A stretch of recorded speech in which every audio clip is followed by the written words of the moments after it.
রাসূল সাল্লাল্লাহু আলাইহি সাল্লাম একবার মেম্বারে পা দিলেন, বললেন আমিন। দ্বিতীয়বার বললেন আমিন। তৃতীয়বার বললেন আমিন।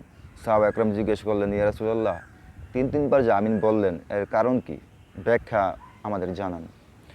হযরত মুহাম্মদ সাল্লাল্লাহু আলাইহি ওয়াসাল্লাম বললেন, আমি যখন বললাম প্রথম আমিন, যে ব্যক্তি আমার নাম শুনলো, শোনার পর দুরূদ ও সালাম পেশ করলো না, আল্লাহ তাআলা বলছে ওই ব্যক্তির উপর লানত, ওই ব্যক্তি ধ্বংস হোক।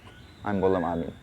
দ্বিতীয়বার, যে ব্যক্তি পিতামাতা পাইল, একজন বা দুইজন, বৃদ্ধ বা ইয়াং, বা যে অবস্থায় পিতামাতাকে পেল, পিতামাতার হক আদায় করতে পারলো না, আল্লাহ তাআলা বলছে ওই ব্যক্তির উপর লানত, ওই ব্যক্তি ধ্বংস হোক। আমি বললাম আমিন। আল্লাহ তাআলা বলছে ওই ব্যক্তির উপর লানত, ওই ব্যক্তি ধ্বংস হোক যে ব্যক্তি রমজান মাস পাইল, সিয়াম পাইল, ঠিক আছে, পাওয়ার পরও তার গুনাহ ক্ষমা করতে পারলো না, মাপ চাইতে পারলো না, ওই ব্যক্তির উপর আল্লাহ লানত, ওই ব্যক্তি ধ্বংস হোক।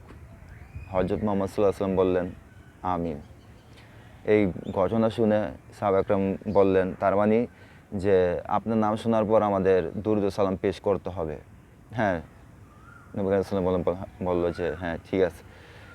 তারপর সিয়ামের বিষয়, পিতামাতার যে হকের বিষয়, আমরা সাধারণত পিতামাতার সাথে মোটেও এরকম ভালো ব্যবহার করি না, ওয়ে পরে খেজি বিটকি ধমক। তারপরে এ থেকে আল্লাহ তাআলা আমাদের পরিত্রাণ দান করেন, সদ্ব্যবহার যেন করতে পারি পিতামাতার সাথে, আল্লাহ যেন আমাদের সে তৌফিক দান করেন।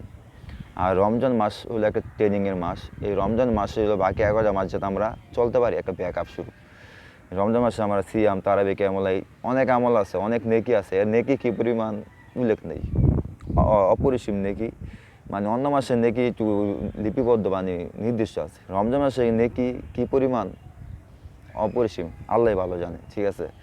আর সিয়ামের যে পুরস্কার যে কি, আল্লাহই জানে, ভালো আল্লাহই জানে, ঠিক আছে। এই সিয়ামকারীদের জন্য একটা দরজা আছে জান্নাতে, রাইয়ান। এই রমজান মাসে একটা মানে অফুরন্ত বরকত, নিয়ামত।